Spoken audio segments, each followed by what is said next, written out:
Кыскасын айтканда, коронавирус. Бүгін әдеттегідей наурыздың 22 күні еді. Мен күнделікті өмірдегідей телевизор көріп жаттым. Бір кезде мен телевизордан коронавирус жайлы айтып жатқанын көрдім де шошып кеттім. Поражение коронавирусной инфекции выявили в Алматы. Таким образом, общее число инфицированных в Казахстане достигло 30. Мен шок болдым. Вирустан қалай сақтанатын жолдарын қарай бастадым. Маған ең бастысы, керектісі маска болды. Мен іздеуге кірістім. Маған енді вирус жұқпайтынына 100% сенімді болдым. Маған бұл киім өте қатты ұнады. Осы кезде Айбек шыға келді. Сенің басың істей ме? Қайдағы вирус? Мен сәл ойланып кетіппін.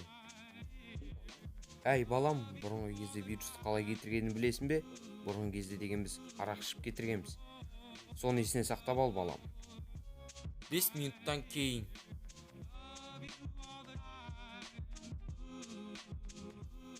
Мен бас майланғаннан кейін жатып қалыппын. 2 сағаттан кейін, 3 сағаттан кейін.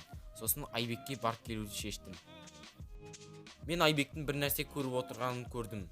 Түртіп қарасам, Айбектің аузында маска. 10 минуттан кейін. Айтатын әсем әндерім, қорыққан жанға теңдесін.